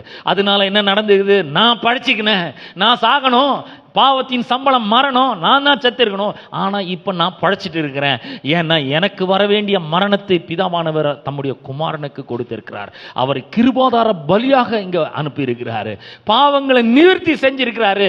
என் சரீரத்திலும் என்னுடைய மனதிலும் என்னுடைய ஆவிலும் இருந்த எல்லா பாவங்களையும் கழுவி எப்படி கழுவினார்? அவருடைய ரத்தத்தினால கழுவி. ஏன் கழுவினார்? என்னிடத்தில் அன்பு கூர்ந்து தம்முடைய ரத்தத்தினாலே என்னை பாவங்களற கழுவி தம்முடைய பிதாவாகிய தேவனுக்கு முன்பாக ராஜாக்களும் ஆசாரியர்களுமாக நம்மை நிறுத்தியிருக்கிறார். இன்னைக்கு நம்ம வரும்பொழுது சபைக்குள்ள கம்பீரமா வரும். எப்படி வரும்? பாவங்கள் கழுவப்பட்டுச்சு, கர்த்தர் என்ன மன்னிச்சிருக்கிறாரு, அவர் எம்மால் அன்பு கூர்ந்து இருக்கிறாருன்னு நான் அறிஞ்சிருக்கிறேன், விசுவாசிக்கிறேன், ஆகவே நான் சபைக்கு வரேன். பாருங்க, சபைக்கு வர்றது என்று சும்மா ஒரு பாஸ்டர் வந்து கேட்பாருன்றது போலன்னா நாளைக்கு ஃபோன் பண்ணுவாருங்க, அவர் அதுக்காக வரதில்லை. கடவுளிடத்தில் அன்பு கூறுறேங்க. நான் ஏன் வரேன்? வாரம் ஏன் வரேன்? யார் வந்தாலும் சரி வரலனாலும் சரி ஏன் வரேன்னா, நான் அவர் எம்மால் அன்பு கூர்ந்து இருக்கிறாருங்க, எனக்காக அவருடைய குமாரனை கிருபாதார பலியா ஒப்பு கொடுத்திருக்கிறாரு, அதனால என்னுடைய பாவங்கள என்னை கழுவி இருக்கிறாரு, அவருடைய தூய்மையான ரத்தம் எனக்காக சிந்தப்பட்டிருக்கிறது, என் பாவங்களை எல்லாம் அவர் நிவர்த்தி செஞ்சிருக்கிறாருங்க. எவ்வளவு பெரிய ஒரு அன்புன்னு கொஞ்சம் எண்ணி பாருங்க. இதுதாங்க உண்மையான அன்பு, இதுதான் தூய்மையான அன்பு, எந்த எதிர்பார்ப்பும் இல்லாத அன்பு, அநாதி சிநேகம். இது அப்படிப்பட்ட ஒரு அன்பினால என்னிடத்துல அவர் அன்பு கொண்டுகிறார். அதனால நான் வரேன். இங்க வரும்பொழுது அவருடைய பிரசன்னத்தினால் நான் நிரப்பப்படுகிறேன். நான் தனியா வீட்டில் இருக்கும்பொழுது அவருடைய பிரசன்னத்தினால் நிரப்பப்படுறேன். இங்க வரும்பொழுது ஒரு கார்ப்பரேட் வர்ஷிப், மற்ற ரத்தத்தால் கழுவப்பட்ட சகோதர சகோதரிகள்லாம் ஒன்றா கூடி வரும்பொழுது அங்க கடவுளுடைய பிரசன்னம் இருக்கு, அதை அனுபவிக்கிறேன். அதுல இருக்கிற சமாதானம், அதுல இருக்கிற சந்தோஷம், அதுல இருக்கிற நிம்மதி, அதுல இருக்கிற ஆசீர்வாதங்கள், அதுல இருக்கிற நன்மைகளை நான் அனுபவிக்கிறேன். அதுக்காக வரேன். நான் சும்மா வரல. அவருடைய ரத்தத்தினால என்னை கழுவி இருக்கிறாரு. அவருடைய பிதாவாகிய தேவனுக்கு முன்பாக என்னை ராஜாக்களாக ஆசாரியர்களாக என்னை நிறுத்தி இருக்கிறாருங்க. எவ்வளவு பெரிய ஒரு அன்பு பாருங்க. இதெல்லாம் ஏன் செஞ்சார்னா, எம்மால் அன்பு கூர்ந்ததுனால அவர் செய்கிறார்.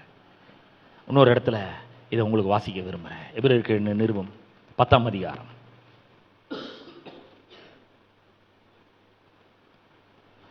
எபிரேயருக்கு நிருபம் 10ஆம் அதிகாரம் 17ஆம் வசனத்திலிருந்து வாசிக்கிறேன். அவர்களுடைய பாவங்களையும் அவர்களுடைய அக்கிரமங்களையும் நான் இனி நினைப்பது இல்லை என்பதை சொல்லுகிறார். நல்லா கவனிங்க, அவர் ரொம்ப பெரிய ஆண்டவர், சர்வ வல்லமுள்ள தேவன். நினைக்க மாட்டேன்னு சும்மா சொல்லிடலாம், ஆனா அவர் சும்மா சொல்லல. நினைக்க மாட்டேன்னு சொல்லிட்டு ஏன் நினைக்க மாட்டேன்றது அடுத்த வசனத்துல சொல்றாரு. ஏன்னா இவைகள்லாம் மன்னிக்கப்பட்டிருக்கிறதுங்க. என் பாவத்தை அவர் நிவர்த்தி செஞ்சிருக்கிறார், எம்மால் அன்பு கூர்ந்து இருக்கிறாரு, அவருடைய குமாரனை அனுப்பி இருக்கிறாரு, பாவத்தை நிவர்த்தி செய்கிற கிருபாதார பலியாக அவர் அனுப்பி இருக்கிறாரு. இப்போ நான் எப்படி இருக்கிறேன்? பாவங்கள் மன்னிக்கப்பட்டவனா இருக்கிறேன், அவருடைய ரத்தத்தினால கழுவப்பட்டவனா இருக்கிறேன், ஆசாரியனா இருக்கிறேன், நான் ராஜா மாதிரி இருக்கிறேன், தூய்மையானவனா இருக்கிறேன். அப்ப அவருக்கு ஒரு கேள்வி கேட்கிறார். இவைகள் மன்னிக்கப்பட்டது உண்டானால் பாவத்து நிமித்தம் செலுத்தப்படுகிறதற்கு பலி இனி செலுத்தப்படுவது இல்லையே. வேற ஒரு பலி கிடையாது, அவர் ஒரே பலியா இருந்தார், அவர் ரத்தத்தை சிந்தினார், அவ்வளவுதான், எல்லாமே வாஷ் அவுட், எல்லா பாவத்தையும் அவர் கழுவி சுத்தமாயிட்டார். எப்படி இதை செஞ்சாரு? அடுத்த வசனம் சொல்லுது, 19ஆம் வசனத்துல நான் பார்க்கிறோம். ஆகையால் சகோதரரே, நாம் பரிசுத்த ஸ்தலத்தில் பிரவேசிப்பதற்கு இயேசுவானவர் தமது மாம்சமாகிய திரையின் வழியாக புதிதும் ஜீவனுமான மார்க்கத்தை நமக்கு உண்டு பண்ணினபடியால் அந்த மார்க்கத்தின் வழியாய் பிரவேசிக்கிறதுக்கு அவருடைய ரத்தத்தினால நமக்கு தைரியம் உண்டாயிருக்கிறது. பாருங்க, ஏன் இப்ப தைரியமா வர முடியுதுன்னா, நான் ஏதோ வந்து ஒழுக்கமா வாழ்ந்ததுனால, நான் ஏதோ ஒரு கடவுளுக்கு பிரியமா வாழ்ந்ததுனால இல்ல, அவர் மாம்சத்தை திரையில, அந்த மாம்சமாகிய திரையின் வழியாக எனக்காக புதிதும் ஜீவனமான ஒரு மார்க்கத்தை உண்டு பண்ணியிருக்கிறாரு. அந்த மார்க்கத்தின் வழியாய் பிரவேசிக்கிறதுக்கு அவருடைய ரத்தத்தினால எனக்கு இப்ப தைரியம் உண்டா இருக்கு. அந்த ரத்தம் என்ன 24 hours கிளென்ஸ் பண்ணினே இருக்குது, அது என்னை கழுவி சுத்தமாக்கி கொண்டே இருக்கிறது. அவருடைய ரத்தம் என்னை பாவங்களற கழுவி இருக்கிறது. அதனால எனக்கு என்ன பயம் கொஞ்சம் கூட இல்லை, பக்தி இருக்குது, பயபக்தின்னு சொல்ற அந்த ரெவரன்ஷியல் ஃபியர் இருக்கு. ஆனா அவர் கிட்ட போறதுக்கு எனக்கு பயமே கிடையாது, தைரியமா போறேன். இந்த தைரியம் எப்படி வருது? அவருடைய ரத்தத்தினால வருது. ஏன் ரத்தத்தினால வருது? அவருடைய ரத்தத்தை பாவத்தை நிவர்த்தி செய்கிற பலியாக அவர் ஒப்பு கொடுத்திருக்கிறாரு. அவருடைய ரத்தம் என்னை பாவங்களற கழுவி இருக்குது. அவருடைய ரத்தத்தை நினைச்சிட்டே வரேன், தைரியம் வருது எனக்கு. நான் அவருடைய பிரசன்னத்தில் போனா நான் ஒன்றும் ஆக மாட்டேன். அவர் என்னை நேசிக்கிறார், அவர் என்கிட்ட அன்பா இருக்கிறார்ன்றதை ஏற்கனவே காமிச்சிருக்கிறார். அப்ப அவருடைய அந்த புதிதும் ஜீவனமான மார்க்கத்தின் வழியாய் பிரவேசிக்கிறதுக்கு எனக்கு தைரியம் உண்டா இருக்குது அவருடைய ரத்தத்தினாலன்னு என்ன அர்த்தம்? நம்மளாம் நினச்சின்னு இருக்கிறோம், நம்ம ஒன்று நினைக்கிறோம். என்ன நினைக்கிறோன்னா, கடவுள் வந்து நம்ம பாவம் செஞ்ச உடனே ஆதாமையும் ஏவாளையும் என்ன பண்ணிட்டார்? விரட்டி விட்டாருங்க. ஏதேன் தோட்டத்தை விட்டு விரட்டி விட்டாரு. வீசுகிற சுடரொளி பட்டயத்தை வச்சாரு, கேருபீன்களை வச்சிருக்கிறாரு, உள்ள நுழைய முடியாத மாதிரி பண்ணிட்டாரு. என்ன அநியாயம் அது! இவர் போய் அன்பான கடவுளா அப்படின்னு நம்ம அப்படி யோசிக்கிறோம். ஏன் அப்படி யோசிக்கிறோம்னா, இப்போ ஒரு குடும்பம் இருக்குது, அப்பா அம்மா இருக்கிறாங்க, பிள்ளைகள்லாம் இருக்காங்க. இந்த பிள்ளைகள் வந்து என்ன பண்ணுறாங்க? அப்பா அம்மா ரொம்ப அன்பாக இருக்கிறாங்க. ஏன்னா தங்களுடைய பிள்ளைகள் அவங்க அவங்க என்ன பண்ணாலும் அவங்க மேலே அன்பாக தான் இருக்கிறாங்க. அந்த அன்பு மாறுறதே கிடையாது.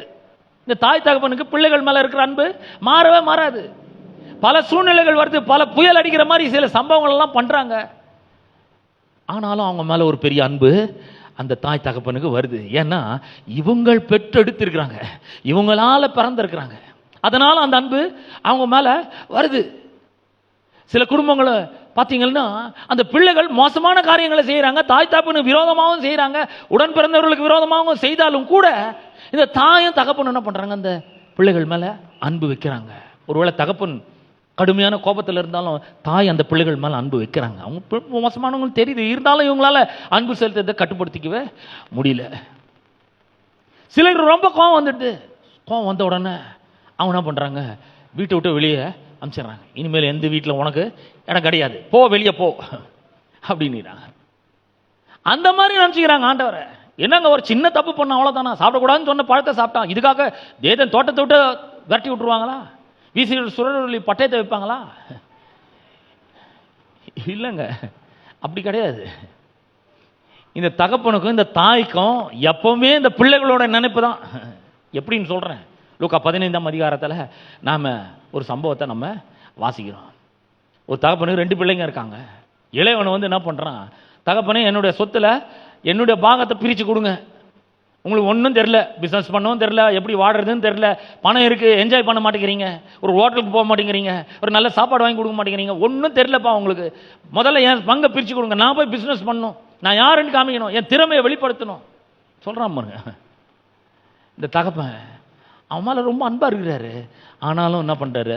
அந்த சொத்தை பிரித்து கொடுக்குறாரு. அவர் சொத்தை பிரித்து கொடுக்கும்பொழுதே இந்த தகப்பன் எவ்வளோ அன்பு வச்சுட்டு இருக்கிற இந்த பிள்ளை மேலன்றதை நம்ம விளங்கி கொள்ள முடியுது.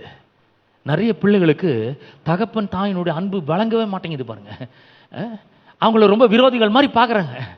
அம்மாவோ அப்பாவோ ஏதாவது சொன்னால் ரொம்ப கோவப்படுறாங்க, ரொம்ப விரக்தி அடைஞ்சிடறாங்க. இவங்களுக்கு ஒன்றுமே தெரிலன்ற மாதிரி பார்க்குறாங்க. இந்த தகப்பன் சொத்தெல்லாம் பிரித்து கொடுக்குறாரு பாருங்க. இவன் என்ன பண்ணுறான்? அந்த சொத்தெல்லாம் எடுத்துக்கின்னு, பணத்தெல்லாம் எடுத்துக்கின்னு தூர தேசத்துக்கு போய் தன்னுடைய நண்பர்களோட அந்த பணத்தை, ஆஸ்தி எல்லாவற்றையும் செலவழித்துட்டான். வேதம் சொல்லுகிறது, அவன் குறைவுபட தொடங்கின பொழுது கொஞ்சம் கொஞ்சமாக பணம் போகுது. தாயும் தகப்பன் எப்படி? இவன்கிட்ட பணம் இருந்தாலும் சரி, இவன் வேலைக்கு போனாலும் சரி, வேலைக்கு போகலனாலும் சரி, இவன் பணம் கொடுத்தாலும் சரி, பணம் கொடுக்கலனாலும் சரி, இவன் என்ன பண்ணாலும் இவனை நேசிக்க முடியும் தாய் தகப்பனால. இந்த தகப்பன் கூட அப்படிதான் குறைபட தொடங்கினோன்னு நண்பர்லாம் விட்டு போயிட்டாங்க. ஒரு பட்டணத்தில் போய் ஒரு குடியானவனிடத்துல ஒண்டி கொண்டான். அவன் இவனை சேர்த்துக்கல வேலைக்கு, இவனே போய் ஒட்டிக்கின்னு அங்கே போய் பண்ணி மேய்க்கிற ஒரு வேலையை கொடுக்குறாங்க. அந்த வேலையை செய்ய ஆரம்பிக்கிறான் பாருங்க. அவன் வேலை செய்யும்பொழுது அவனுக்கு வந்து சாப்பாடு கூலிலாம் ஒன்றும் கிடையாது அவனுக்கு அந்த அளவுக்கு. ஏன்னா வேத வசனம் சொல்லுது, அந்த பன்றிக்கு போடுற தவிட்டு சாப்பிட்றதுக்கு ஆசையாக இருக்கிறான். யாருக்காவது ஆசையாக இருக்குமா அந்த மாதிரி தவிட்டு சாப்பிட்றதுக்கு, பண்ணி சாப்பிட்றதுக்கு ஆசையாக இருக்குமா? இவனுக்கு அப்படிப்பட்ட ஒரு பசி வாழ்க்கை, அப்படிப்பட்ட கொடூரமான ஒரு கோர முகத்தை காண்பிக்குது அவனுக்கு. வாழ்க்கைனா என்னன்னு வழங்க ஆரம்பிக்குது. தாய் தகப்பனோட அன்பெல்லாம் எண்ணி பார்க்கிற ஒரு நிலைமைக்கு அவன் வரான். அப்படி ஆசையாக இருக்கும்பொழுது அதை கூட கொடுக்கறதுக்கு யாரும் தயாரா இல்லை. வாலிப பிள்ளைகளுக்கு, இளைஞர்கள் இதை ரொம்ப நல்லா கவனிக்கணும் அப்படின்னு விரும்புகிறேன். ஒருவேளை நீங்கள் யூடியூப், ஃபேஸ்புக்கில் கூட பார்த்து கொண்டிருக்கலாம். ஒரு தகப்பன் எப்படிப்பட்ட ஒரு அன்புள்ளவராக இருக்கிறான்றதை உங்களுக்கு நான் சொல்லிட்டு இருக்கேன். இப்போ இவங்க தன்னுடைய வீட்டை பற்றி யோசிச்சு பார்க்குறான். எங்கள் அப்பா என்ன மாதிரி ஒரு செல்வாக்கான ஆள் தெரியுமா? எவ்வளோ பேர் எங்கள் அப்பாட்ட வேலை செய்கிறாங்க தெரியுமா? இந்த வேலை செய்கிற கூலி ஆளுங்க இருக்கிறாங்க பார்த்தீங்களா, அவங்களுக்கு எங்கள் அப்பா 3 வேளை முட்டை சாப்பாடு போடுவாருங்க. மட்டன் கறி, இட்லி, அப்புறம் ஆட்டுக்கால் பாயா, இடியாப்பு இதெல்லாம் போட்டு செம்மையாக போடுவார். என்ன மாதிரி போடுவார் எங்கள் அப்பா. ஆனால் இங்கே வந்து நான் பண்ணி போடுற தவிட்டை சாப்பிட்றதுக்கு ஆசையாக இருக்கிறேன், அதை கூட எவனும் கொடுக்க மாட்டேங்கிறான். எங்கள் அப்பா எவ்வளோ செல்வாக்கா என்னை வச்சுட்டு இருக்கிறாரு.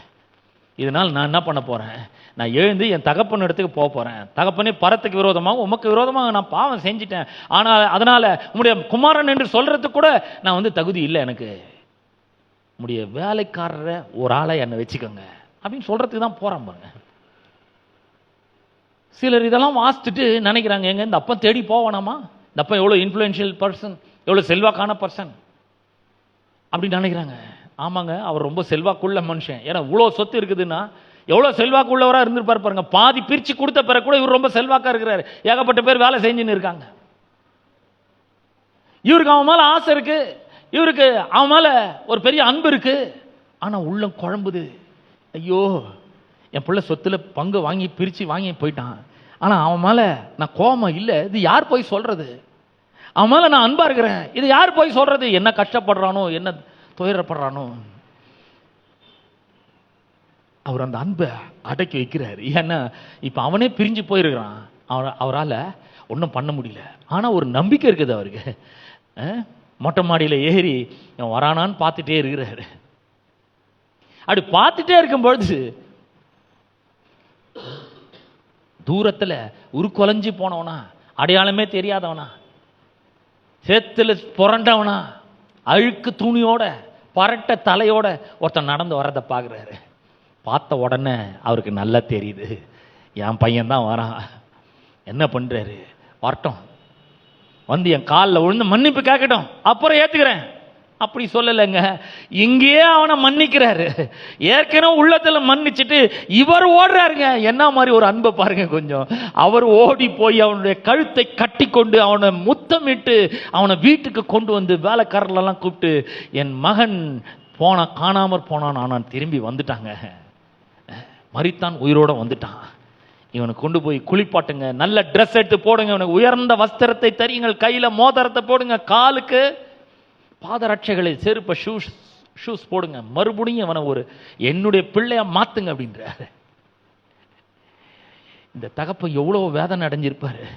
ஐயோ, என் புள்ள எப்ப வருவானோ, அவனை சேர்த்துக்கணும்னு ஆசையா இருக்குது, ஆனா அவன் வரணுமே. இதே நிலைமையில தான் ஆண்டவர் இருந்தார். உங்களுக்கு ஒரு இடத்தை காண்பிக்க விரும்புகிறேன். ஓசியா தீர்க்கதரிசன புஸ்தகம் 11ஆம் அதிகாரம் 8ஆம் வசனத்தை வாசிக்கிறேன். தானியேல் புஸ்தகத்துக்கு அடுத்தது இந்த ஓசியா தீர்க்கதரிசன புஸ்தகம் இருக்கிறது. எவ்வளோ ஒரு அந்த தகப்பன் எவ்வளோ பெரிய ஒரு குழப்பத்தில் இருந்திருப்பார் பாருங்க. அவனை வெறுக்கவும் முடியல, இவன் இவ்வளோ மோசமான வேலைகளை பண்ணியிருக்கிறான்னு சொல்லிட்டு அவனை வெறுக்கவும் முடியல. அவனை மேலே பரிதாபம் பொங்குது, ரொம்ப அதிகமாக பொங்குது, அன்பு அதோட அதிகமாக பொங்குது. அவனை மன்னிச்சிருக்கிறாரு, இருந்தாலும் இந்த பையன் இவர்கிட்ட வரவே இல்லை. 11ஆம் அதிகாரம் 8ஆம் வசனத்தை வாசிக்கிறேன். எப்பிராயிமே, நான் உன்னை எப்படி கைவிடுவேன்? ஆண்டவர் மனுஷனை பார்த்து கேட்கிறாரு, எப்படிங்க உங்களை நான் கைவிட்டுருவேன்? இஸ்ரவேலே, நான் உன்னை எப்படி ஒப்பு கொடுப்பேன்? ஐயா, இவ்வளோ பாவத்தில் இருக்கிற ஐயா, இவ்வளோ அக்கிரமத்தில் வாழ்ந்து கொண்டு இருக்கிற, இது எனக்கு பிடிக்கல.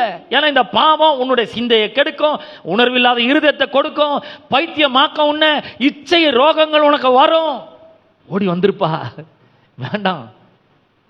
ஐயோ, நான் எப்படி கை விடுவேன் உன்னை நான் எப்படி இந்த மாதிரி ஒரு காரியங்களுக்கு ஒப்பு கொடுப்பேன்?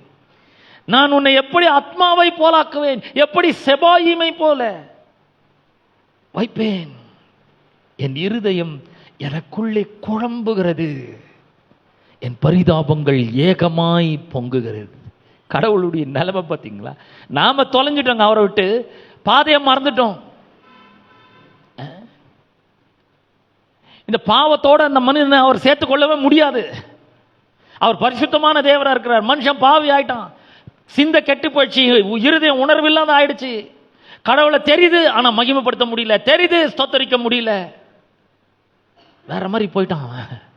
இப்ப இவருக்குள்ள இப்படிப்பட்ட மனிதனை எப்படி தன்னோட சேர்த்து கொள்ள முடியும்? இல்லை, இந்த பாவத்தை நிவர்த்தி செய்யணும், இந்த பாவத்தை நான் மன்னிக்கணும் என்ன பண்ணணும்? நானே இறங்கி போகணும், என்னையே கிருபாதார பலியாக ஒப்பு கொடுக்கணும், இந்த பாவத்தை மன்னிக்கணும், இந்த பாவத்தை நிவர்த்தி செய்யணும், அப்பதான் இவனை என்னோட சேர்த்து கொள்ள முடியும்னு சொல்லி அங்க முடிவு பண்றாங்க. அவர் சொல்றாரு, என் இருதயம் குழம்புகிறது, என் பரிதாபங்கள் ஏகமாய் பொங்குகிறது. என்ன மாதிரி ஒரு லவ் பாருங்க. ஆண்டவர் நம்ம மேல வச்சிருக்கிற அன்பு அவ்வளவு உயர்ந்த அன்பு, தூய்மையான அன்பு. அவர் சொல்றாரு அடுத்த வசனத்துல, என் உக்கிர கோபத்தின்படியே செய்ய மாட்டேன். இவரு கோபம் வருது, என்னடா இந்த மாதிரி பண்ணிருக்கானே, கோபாக்கினைக்கு ஆளாயிட்டானே, எப்பிராயிமை அழிக்கும்படி திரும்ப மாட்டேன். அவர் சொல்றாரு, என்னன்னா பண்ணிருட்டோம், ஆனா நான் லவ் பண்றதை நிறுத்திக்கவே மாட்டேன். ஐ லவ், இன்னும் அவனை நேசிக்கிறேன். I love him.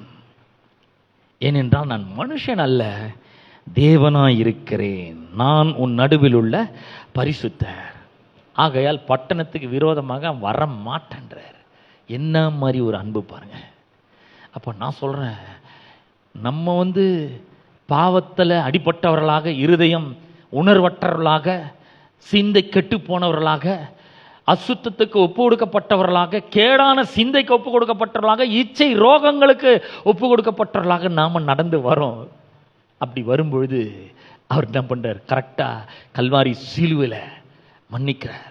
இந்த பக்கம் கெட்ட குமாரன் வர மாதிரி நம்ம வரோம். கொஞ்சம் கற்பனை பண்ணி பாருங்க என்னோட கூட சேர்ந்து. இங்க கெட்ட குமாரன் வரான், எப்படி வரான், அழுக்கா இருக்கிறான், அசுத்தமா இருக்கிறான், நாத்தடிக்குது. அவன் இங்கேருந்து போன மாதிரியே இல்லை, மோதிரம் இல்லை, கையில் ட்ரெஸ் இல்லை, சப்பல் இல்லை, வெறுங்காலோட நடந்து வரான். பாவம் அவனை அப்படி உருக்குலைத்து போட்டு இருக்கிறது. சிந்த கெட்டு போனவர்களாக, உணர்வில்லாத இருதயம் உடையவனாக, அசுத்தத்திற்கு ஒப்பு கொடுக்கப்பட்டவனாக, இச்சை ரோகங்களால அடிப்பட்டவனாக தட்டு தடுமாறி தள்ளாடி வந்து கொண்டு இருக்கிறான். இங்க இயேசு கிறிஸ்து கல்வாரி சிலுவையில் இந்த பாவத்தை நிவிர்த்தி செய்கிறார். நிவிர்த்தி செஞ்ச உடனே, நான் சொல்றேன் உடனே, திருச்சீலை மேல் தொடங்கி ரெண்டா கீழுது. அவர் வெளியே வராருங்க. அவர் வெளியே வந்து நம்மை கட்டி அணைத்து முத்தமிட்டு அவருடைய ரத்தத்தினாலே நம்மை பாவங்களற கழுவி நமக்கு நீதியின் வஸ்திரத்தை தரிப்பிக்கிறார். ரட்சிப்பின் உடைகளை போடுகிறார். சமாதானத்தின் சுவிசேஷம் என்னும் பாத ரட்சியை நம்முடைய கால்களில் போடுகிறார். அவருடைய நாமம் என்கிற அதிகாரத்தை விரல்ல போடுறாரு. என்ன மாதிரி ஒரு அற்புதம். நாம தேடி போலங்க, அவர் ஓடி வர்றாரு. பிரியமானவர்களே, அவர் இறங்கி வர்றாரு. எப்படி இந்த தகப்பன் இறங்கி ஓடுனானோ, இந்த அசிங்கமான அசுத்தம் நிறைந்த இவருக்கு விரோதமாக எல்லாவற்றையும் செஞ்ச அந்த மகனை கட்டி அணைக்கும்படியாக இவர் எப்படி ஓடினாரோ, எப்ப பாவம் நிவர்த்தி ஆச்சோ அப்போயே திருச்சிலை ரெண்டா கிழிஞ்சு தேவ பிரசன்னம் அங்கிருந்து வந்துவிட்டது. நம்மை நிரப்பி இருக்கிறது. தேவன் நமக்குள்ள வந்து இருக்கிறாருங்க. என்ன மாதிரி ஒரு அற்புதமான அன்பு. இந்த மாதிரி ஒரு அன்பை எங்கேயாவது பார்க்க முடியுமா? இந்த மாதிரி ஒரு மன்னிப்பை எங்கேயாவது அனுபவிக்க முடியுமா? நான் அனுபவிச்சுட்டேன். அதனால நான் அவரை நேசிக்கிறேன். முந்தி அவர் என்னிடத்தில் அன்பு கூர்ந்ததுனால என் பாவங்களை நிவர்த்தி செய்கிற கிருபாதார பலியாக அவரையே ஒப்பு கொடுத்து, நான் பழைக்கணும், அவர் சாகணும், நான் ஆசீர்வதிக்கப்படணும், அவர் சபிக்கப்பட்டவர் ஆகணும், அவரை விட்டு முகத்தை திருப்பணும், கடவுள் என் மேல முகத்தை திருப்பணும் என் பக்கமா. இப்படிப்பட்ட ஒரு அன்பை எங்கெங்க பார்க்க முடியும்? நான் கேட்கிறேன், இந்த மாதிரி ஒரு அன்பை விட்டு ஈனமான ஒரு பாவத்தை செய்யறதுக்கு நான் போக முடியுமா? உங்களை பார்த்து கேட்கிறேன், நம்மளால போக முடியுமா? இல்லைங்க. இன்னைக்கு எப்படி வேணா வாழலாம், அவர் என்னை விடுதலை ஆக்கிட்டாரு. ஆனால் இந்த பாவத்தில் உளையான சேற்றில் மறுபடியும் நான் போகவே மாட்டேன். ஏன்னா பாவம் எவ்வளோ உருக்குலைச்சிருக்குதுன்னு எனக்கு தெரியும். அதை மன்னிக்கிறதுக்கு அவர் எவ்வளோ காரியங்களை செஞ்சிருக்கிறாருன்றது எனக்கு தெரியும். நான் சொல்கிறேன், இதுதாங்க கடவுளுடைய அன்பு. அவர் மன்னிச்சிருக்கிறாரு. அதனால நாமளும் மன்னிக்க வேண்டும் என்று அவர் எதிர்பார்க்கிறார். ஹலோ, நமக்கு எவ்வளோ மன்னிச்சிருக்கிறார்? Just think about that. Think about the love of God. Think about the forgiveness of God. அவருடைய அன்பை எண்ணி பாருங்க. அவருடைய மன்னிப்பை அனுபவிச்சிருக்கீங்களா? அவருடைய மன்னிப்பை எந்த அளவுக்கு அனுபவிக்கிறீங்களோ அந்த அளவுக்கு நாமும் மற்றவர்களை மன்னிக்கிறவர்களாக இருக்க வேண்டும். சும்மா அவங்க இன்னொருத்தன் செஞ்சதையே தூக்கி மைண்டில் வச்சுக்கின்னு நம்ம மனசை குப்பை ஆக்கிட்டு உள்ள பகையும் விரோதத்தையும் கசப்பையும் வைராக்கியத்தையும் மூர்க்கத்தையும் வச்சுட்டு தேவையே கிடையாதுங்க. நான் சொல்கிறேன், இதெல்லாம் தூக்கி வெளியே போடணும். இதெல்லாம் குப்பை. எதையுமே நம்ம தூக்கி வைக்கவே கூடாது. அவன் பண்ணனா பண்ணிட்டு போட்டோம். நாம் என்ன பண்ணணும்? அவனை மன்னிக்கணும். ஒருவேளை உங்களுடைய பிள்ளையாக இருக்கலாம், அல்லது உங்களுடைய பெற்றோராக இருக்கலாம், அல்லது உடன் பிறந்தவர்களாக இருக்கலாம், இல்லை உறவினர்களாக இருக்கலாம், இல்லை நண்பர்களாக இருக்கலாம். யாராக இருந்தாலும் சரி, அவங்கள மன்னிச்சு விடுங்க, போதும், அவ்வளோதான். சும்மா அதையே பேசின்னு இருக்காதீங்க. நம்ம நேரம் போயிடும், வாழ்க்கையே போயிடும், அவ்வளோதான். இதை தூக்கி மனசில் வச்சுட்டு இருந்தா நாம் வாழ முடியாது, சந்தோஷமாக வாழ முடியாது, சமாதானமாக வாழ முடியாது, நிம்மதியாக வாழ முடியாது. அவர் மன்னிச்சிருக்கிறாரு, என்ன மன்னிச்சிருக்கிறாரு. இப்போ எனக்கு ஈஸியாக இருக்குங்க, எனக்கு மன்னிக்கிறது ரொம்ப ஈஸியாக இருக்குது. ஏன்னா கடவுள் என்ன எப்படி மன்னிச்சிருக்கிறாருன்னா யோசித்து பார்க்குறேன். என்ன மாதிரி ஒரு நேரத்தில் என்னை வந்து கட்டி அணைச்சாரு, என்ன மாதிரி ஒரு நேரத்தில் என்னை முத்தம் விட்டார்.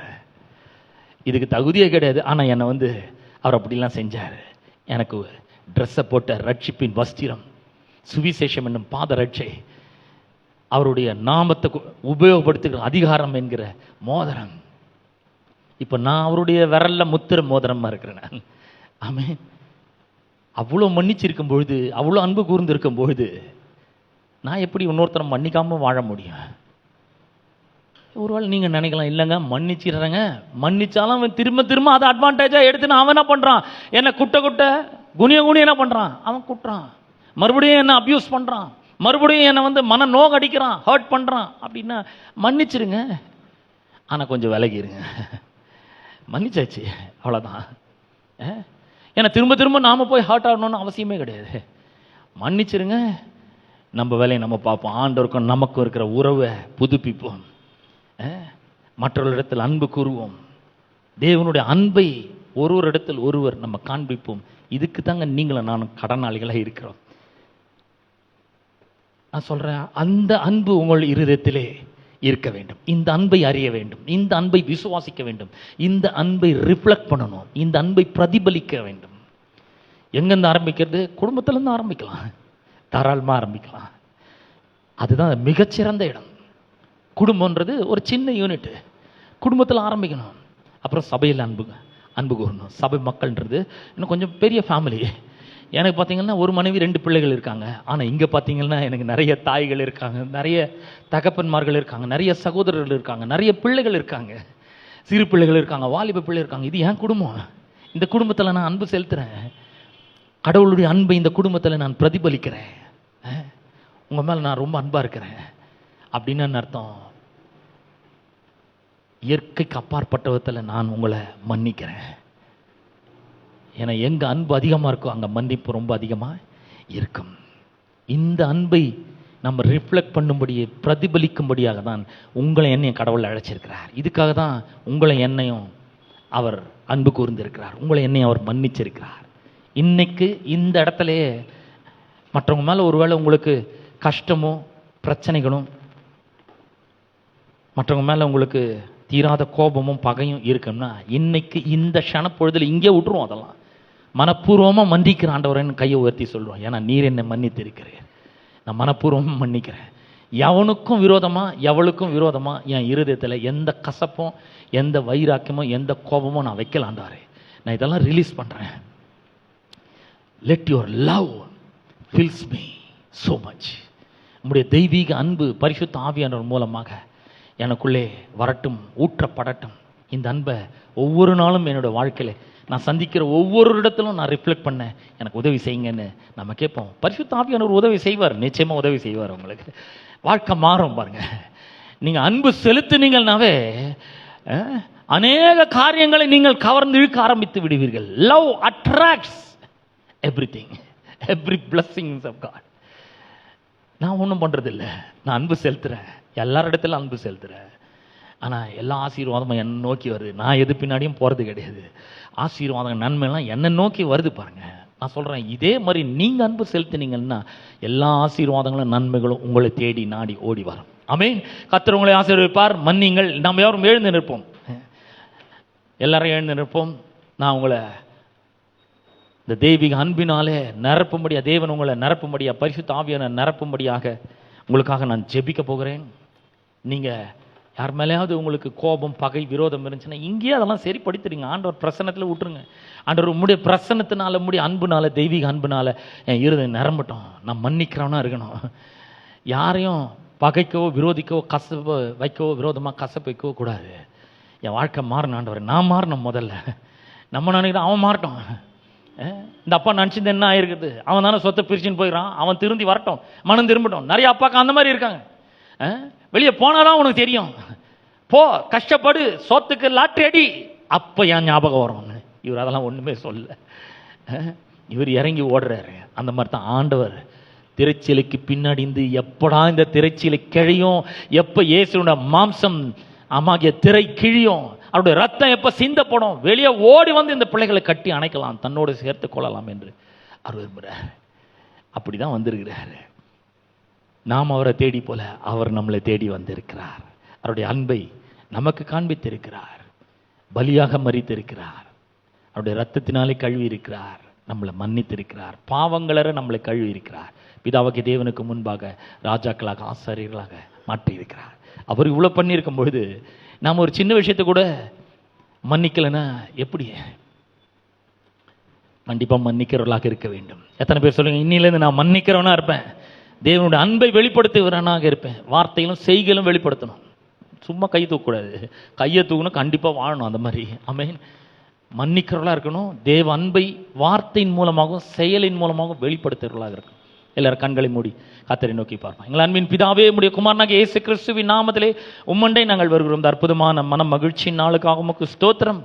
இயேசுவின் நாமத்தினாலே கேட்ட சத்தியத்திற்காக உமக்கு நன்றி செலுத்துகிறோம். ஆண்டவரே, முந்தி நீர் எங்களிடத்தில் அன்பு கூர்ந்து உம்முடைய குமாரனை பாவத்தின் நிவர்த்தி, நம்முடைய பாவங்களை நிவர்த்தி செய்கிற கிருபாதார பலியாக உலகத்தில் அனுப்பினதுனாலே ஆண்டவரே, எங்க மேல வச்ச உம்முடைய அன்பு வெளிப்பட்டு இருக்கிறதுக்காக உமக்கு ஸ்தோத்திரம். இந்த அன்பை அறிந்திருக்கிறோம், வழங்கி கொண்டிருக்கிறோம், விசுவாசிக்கிறோம். இந்த அன்பை பகிர்ந்து கொள்ள ஆயத்தமா இருக்கிறோம். பரிசுத்த ஆவியானவர் மூலமாக இந்த தெய்வீக அன்பு எங்கள் இருதயத்தில் ஊற்றப்பட்டிருக்குது. இன்னைக்கு ஆண்டவரே, உம்முடைய சமூகத்தில் நிற்கிறோம். நீங்க எவ்வளவு அன்புள்ளவர்னு நாங்கள் எண்ணி பார்க்கிறோம். உம்முடைய மாம்சமாகிய திரையின் வழியாக புதிதும் ஜீவனமான மார்க்கத்தை எங்களுக்கு உண்டு பண்ணி அந்த மார்க்கத்தின் வழியாக பிரவேசிக்கிறதுக்கு உம்முடைய ரத்தத்தினால் எங்களுக்கு தைரியத்தை கொடுத்திருக்கிறீரே, அதற்காக உமக்கு நன்றி செலுத்துறோங்க தாவே. தைரியமா வரும் உம்முடைய பிரசன்னத்தில், எந்த தயக்கமும் இல்லை, எந்த பயமும் இல்லாம தைரியமா வரும். எங்க அப்பாட்ட வரோம், எங்க அப்பாவுடைய வீட்டுக்கு வரோம். நாங்க உம்மிடத்தில் அன்பு கூர்ந்ததுனால நாங்கள் சபைக்கு வரோம், சத்தியத்தை கேட்கிறோம், உமக்காக நாங்கள் துதிக்கிறோம், உம்மை துதிக்கிறோம், உம்மை ஆராதிக்கிறோம். ஆண்டவரே, வேற எதுக்காகவும் கிடையாது. உம்மை நாங்கள் நேசிக்கிறோம். ஆண்டவரே, நீர் எங்களை நேசிக்கிறது போல நாங்கள் ஒருவர் அன்பா இருக்க எங்களுக்கு உதவி செய்வீராக. நீங்க எங்களுக்கு மன்னிச்சது போல மற்றவங்களுக்கு நாங்கள் மன்னிக்க எங்களுக்கு உதவி செய்யுங்க. ஆண்டவரே, இந்த கடினமான இருதயத்தின் கடினமான பகுதிகள்லாம் உடஞ்சிருக்கிறதுக்காக உங்களுக்கு ஸ்தோத்திரம். ஆண்டவரே, ரெஸ்பாண்டிங் ஆர்ட்டை நீர் தந்திருக்கிறதுக்காக உங்களுக்கு ஸ்தோத்திரம். பாவம் எங்களுடைய வாழ்க்கையிலே ஏற்படுத்தியிருந்த எல்லா பாதிப்புகளையும் உம்முடைய ரத்தத்தினாலே கழுவி அதையெல்லாம் அகற்றி அசுத்தங்களையெல்லாம் நீக்கி உம்முடைய தூய்மையான ரத்தத்தினாலே எங்களை கழுவி தூய்மைப்படுத்தி உமக்கு சரி நிகராக எங்களை உம்முடைய பக்கத்தில் உட்கார வச்சிருக்கிறதுக்காக உங்களுக்கு ஸ்தோத்திரம். இந்த ரத்தத்தை எண்ணி பார்க்கிறோம், அதற்காக நன்றி செலுத்துகிறோம். இந்த மன்னிப்பை நாங்கள் ஒவ்வொரு நாளும் வாழ்க்கையில் அனுபவிக்க எங்களுக்கு உதவி செய்வீராக. அதுபோல எங்களுக்கு விரோதமாக எழும்புகிறவர்களை நாங்கள் மன்னிக்க எங்களுக்கு உதவி செய்வீராக. ஆண்டவரே, ஆயத்தமாக இருக்க உதவி செய்வீராக. வாழ்க்கை மாறட்டும், இருதயம் மாறட்டும், மனங்கள் மாறட்டும், மனம் திரும்பட்டும். அப்படி செய்யும்பொழுது பரிசுத்த ஆவியானவர்களுக்கு உதவி செய்வீராக. ஆண்டவரே, அவர்கள் நேசிக்க அவர்கள் உதவி செய்வீராக. அப்பா, உமக்கு நன்றி செலுத்துகிறோம். தொடர்ந்து ஆண்டவரே, வியாதியோடு வந்திருக்கிற ஒவ்வொருவருக்காக நான் ஜெபிக்கிறேன். இயேசுவின் நாமத்தினாலே வியாதிகள் நீங்கட்டும், சுகம் உண்டாகட்டும், வேரோட வியாதி பட்டு போகட்டும், சுகமும் ஆரோக்கியமும் பலனும் ஜீவன நல்வாழ்வு உண்டாகட்டும். தேவையோடு வந்திருக்கிற ஒவ்வொருவருக்காக ஜெபிக்கிறேன். இயேசுவின் நாமத்தினால் அவர்களுடைய தேவைகள் மகிமையின் ஐஸ்வர்யத்தின்படி சந்திக்கப்படட்டும். நாங்கள் இந்த தெய்வீக அன்பை பிரதிபலிக்கும் பொழுது ஆசீர்வாதங்களும் நன்மைகளை எங்களை நோக்கி வருகிறதற்காக உமக்கு நன்றி செலுத்துகிறோம். ஜனங்களை ஆசீர்வதிக்கிறேன். துதிகன மகிமையில் அவற்றும் ஒருவருக்கே நாங்கள் செலுத்துகிறோம். இயேசுவின் நாமத்தில் ஜெபிக்கிறோம் பிதாவே, ஆமென், ஆமென். நம்முடைய கர்த்தராகிய இயேசு கிறிஸ்துவின் கிருபையும் பிதாவாகிய தேவனுடைய அன்பும் பரிசுத்த ஆவியானவருடைய ஐக்கியமும் பாதுகாலும் வழிநடத்தலும் என்றும் என்றும் சதா காலங்களிலும் நாம் அனைவரோடும் என்றும் இருப்பதாக. ஆமென், ஆமென். கர்த்தர் உங்களை ஆசீர்வதிப்பார். சமாதானத்தோடு சென்று